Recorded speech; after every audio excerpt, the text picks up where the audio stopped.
Yahweh, Ba'ashem, Yahushai, the honors to the elders and apostles of James who well shalom to the hopeful elect. Um, yeah, I'll see this video. It says get your money out of the banks now or face withdrawal. I'm just gonna play a little bit of this. And it's not going to be cleaned up pretty. There's going to be a lot of losses. Investors are going to lose a lot of money. Average Americans, people are going to lose jobs. The free market has to do this to fix what the government screwed up. But it's not the free market that you want to blame. Blame the government. Blame the central banks. They created a problem. The only way to solve it is with the free market. It's the government constantly preventing the free market from solving the problem. That's why the problem is now so big. Well, first of the free markets are not really free, but it's all a game that these elites are really playing, because at the end of the day they control the governments and the free markets. See, they put their little vessels, in charge of the quote unquote free market, but they can't. It's like the Lord said, you can't go beyond your measure.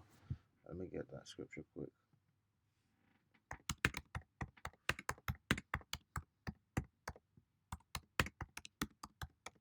So it's like these people on a trick bag, you know. There's not really much they can do to really change what's happening, because they've already messed it up. You know what I mean? It's like you keep pumping air into a bubble. Soon enough it's gonna pop, and it's like these people, the Lord just put in the spirit of them to keep pumping air into it. So inevitably that's what's gonna happen. 2 Corinthians 10:13. Let's see. I'm gonna start at 10. For his letters say they are weighty and powerful, but his bodily presence is weak and his speech contemptible. Let such as one think this, that such as we are in word by letters when we are absent, such will we be indeed when we are present. For we dare not make ourselves of the number or compare ourselves with some that commend themselves, but they measuring themselves by themselves and comparing themselves among themselves are not wise. But we will not boast of things without our measure, but according to the measure of the rule which Yahweh hath distributed to us, a measure to reach even unto you. For we stretch not ourselves beyond our measure, as though we reach not unto you, for we are come as far as to you also in preaching a gospel of Hamashiach, not boasting of things without our measure, that is, of other men's labours, but having hope, when your faith is increased, that we shall be enlarged by you according to our rule abundantly, to preach the gospel in the regions beyond you, and not to boast in another man's line of things made ready to our hand. Now, this ain't really talking about that, but I'm just gonna use this precept, that we even the elect and the men of the Lord, they can't go beyond their measure in the same way. It wasn't even the scripture I was talking about, but yeah, that it illustrates the point that these people can't go beyond their measure, and these vassals of these bigwig quote unquote elites, which they're not really elites, they're just a bunch of reprobates. They can't really do anything to turn this back, because it's like a ball rolling down a hill. Once it gains enough momentum, you're not gonna stop it. And I wanted to go into the gold standard, because I did do a video, and I wanted to expand on it a little bit more, which was what was the gold standard in the 1930s. On June the 5th, 1933, the United States went off the gold standard, a monetary system in which currency is backed by gold, when Congress enacted a joint resolution nullifying the right of creditors to demand payment in gold. And when they're talking about creditors, they mean the average citizen. It wasn't really because those big businesses, they could still trade in gold, internationally speaking. What did Nixon do in 1971 that affected the value of the US dollar? President Richard Nixon closed the gold window in 1971 in order to address the country's inflation problem and to discourage foreign governments from redeeming more and more dollars for gold. Now, that's not really why he did it. Why he did it was that, they basically took it off the gold standard, because that was really what was keeping them from printing more dollars. So by him dropping off the gold standard, they could print as much as they want, and it wasn't restrained by, because I think it was $35. Yeah, it was $35 per ounce. Let me just read this. The government held the 35 per ounce price until August 15th, 1971, when President Richard Nixon announced that the United States would no longer convert dollars to gold at a fixed value, thus completely abandoning the gold standard. And this was really an international policy called the Bretton Woods system.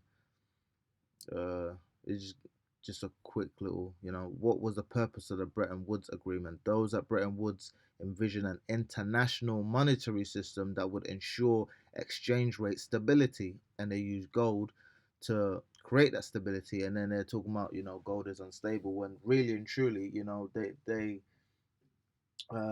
I think it was the war in Vietnam. They needed more money, and obviously they were limited by how much money they could print because of how much gold they had in stock. So they decided to go against their own agreement that they agreed with the international parties and the other countries who decided to use the dollar as a reserve currency, or it was a world reserve currency.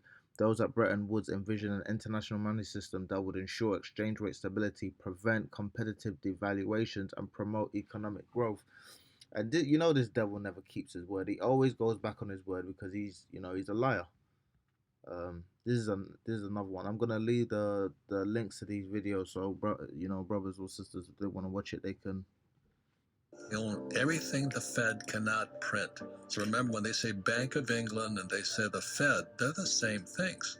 And the English pound nearly took it.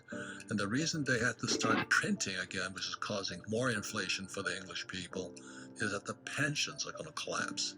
The same thing is going to happen to America because it's already happened. People don't know that. So, ladies and gentlemen, this is the most dangerous time in world history. But let me give you some bright news. In the Marine Corps, before I went to Vietnam, I was stationed at Camp Pendleton, where we had advanced weapons, guns and rockets, machine guns, and all this stuff. We had to practice crashing 3 times a day. Now, crashing an empty helicopter is different than crashing a helicopter with guns, rockets, machine guns, and ammunition on board. But we practiced, and we practiced, and we practiced. So when it came 3 times in Vietnam, because the odds were, my life expectancy as a Marine pilot, gunship pilot, was 30 days. We didn't live very long. So if we practiced crashing, we had a chance of surviving. So I went down 3 times, and my crew and I came back home back in 1973, only to get spit on and hit by eggs by little commie pinko hippies from the Woodstock generation. Here we are today, and there's no financial education in our schools. Well, the world is crashing. I don't know if people understand that, because in 1971, Nixon took the dollar off the gold standard. 1944, during the Bretton Woods Agreement, the dollar became the reserve currency of the world, but we made a promise to the world that the US dollar would be as good as gold. The trouble is, as Andy Schectman talks about in all this, is that we started fighting the war in Vietnam and the war on poverty in America, socialism. And we didn't have enough money. So we broke the Bretton Woods Agreement in 1971. Nixon took us off the gold standard, and that was the corruption of capitalism. They could print money rather than make work for money. So, ladies and gentlemen, we're screwed. Prepare for the crash, and remember, micro means pull your head out of your butt. So it doesn't even make sense that this other guy saying that In a far, far away land, small business or the free market is going to help, because the free market is bound by the monetary system, and if the monetary system is flawed, then there's nothing that they can do. This devil is in a complete trick bag. Let me get Daniel 8:25. And through his policy also he shall cause craft to prosper in his hand, and he shall magnify himself in his heart, and by peace shall destroy many. He shall also stand up against the prince of princes, but he shall be broken without hand. Now, what these demons, what they did is they basically put themselves in a position where they could print as much money as they wanted, and the dollar was a reserve currency, so they basically controlled everything. But as Elder Gabar always talks about, it's like putting water in a soup. Soon after a while, there's no more potatoes, there's no more meat, there's nothing in there. It's just pure water. And he come under the guise of it being peace and it being the best thing for everybody. But at the end of the day, it wasn't, because when you look at the world economy now, is all in tatters, because everything was dependent upon this dollar, and the dollar doesn't mean anything. Uh, Hang on, let me read a little bit more of that. And the vision of the let me start at 22. Now that being broken, whereas four stood up for it, four kingdoms shall stand up out of the nation, but not in his power. And in the latter time of their kingdom, when the transgressors are come to the full, a king of fierce countenance and understanding dark sentences shall stand up, and his power shall be mighty, but not by his own power. He shall destroy wonderfully, and shall prosper and practice, and shall destroy the mighty and the holy people. And through his policy also he shall cause craft to prosper in his hand, and he shall magnify himself in his heart, and by peace shall destroy many. He shall also stand up against the prince of princes, and he shall be broken without hand. And the vision of the evening and the morning which was told is true. Wherefore shut thou up the vision, for it shall be for many days. And I, Daniel, fainted and was sick certain days. Afterward I rose up and did the king's business, and I was astonished at the vision, but none understood it. And it says here, chapters 10, 11, 12 in the book of Daniel make up Daniel's final vision, describing a series of conflicts between the unnamed king of the north and the king of the south, leading to the time of the end, when Israel shall be vindicated and the dead raised, and some to everlasting life, and some to shame and everlasting contempt. And these are some of the conflicts which are leading up to this. Not even talking about the sea hip, the juice.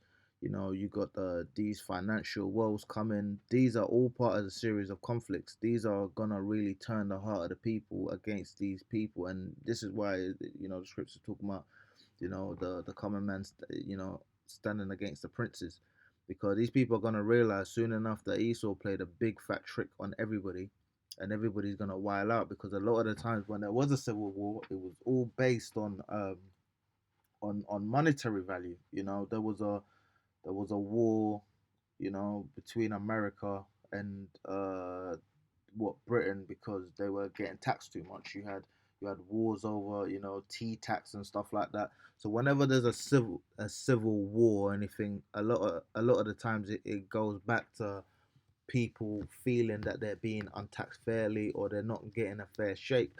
And this devil has never really given anybody a fair shake, but he's been subtle enough to get away with it for so long. But there's only so long you can run off with the bag for before everybody realizes that they've been robbed. Ecclesiastes 12, 3. In the day when the keepers of the house shall tremble, and the strong men shall bow themselves, and the grinders cease, because they are few, and those that look out of the window be darkened, and the door shall be shut in the streets, when the sound of the grinding is low, and he shall raise up at the voice of the bird, and all the daughters of music shall be brought low. Also, when they shall be afraid of that which is high, and fear shall be in the way, and the almond tree shall flourish, and the grasshopper shall be a burden, and desire shall fail, because man goeth to his long home, and the mourners go about the streets, or ever the silver cord be loosed, or the golden bowl be broken, or the pitcher be broken at the fountain, or the wheel broken at the cistern. And you can see all this stuff coming, because even now, I don't know what it's like in other places, but in the UK, there's a lot of shops closing down. A lot of people don't have money to be able to do certain things. People are complaining about the gas prices, and the energy prices. And if you have these sort of issues and the price of things going up, a lot of people are not going to be able to keep their businesses open. You know. Let me get this final scripture. This is Second Corinthians 10:13. But we will not boast of things without our. Oh, I've already written that. So yeah, let me just start at 1. Remember now thy creator in the days of thy youth, while the evil days come not, nor the years draw nigh, when thou shalt say, I have no pleasure in them, while the sun or the light or the moon or the stars be not darkened, nor the clouds return after the rain. So as all this stuff starts happening, you're gonna see a lot of people really trying to get back into this truth, or you're gonna see a lot of people, that's why the Lord said in that day, you say, you prophesied in our name, and the Lord will say, I don't know you, because these people right now, they're not really considering what's going on. They think it's all good, and they think this country and this society is gonna bounce back. Even when I speak to some of the older heads, they said this has happened before, but they don't realize with technology how it is, and the bubble and the rate of inflation, and how much they've just devalued the money is just completely different, because these people don't actually have an understanding of how the monetary system works. They think is I don't know where they think money comes from, because a lot of the time when I ask them where does money come from, they're like, well, they know it's printed, but they don't realize it was taken off the gold standard. They don't realize that these people can literally print as much money as they want, and by doing that, it's gonna devalue the stuff, and there's only so long you can do this stuff for. Like every empire has its day, and the day on this empire is pretty much is in the final day, pretty much. All praises to the Most High Yahweh by Hashem Yahushai. Double honors to the elders and apostles of James who rule well. Shalom to the elect.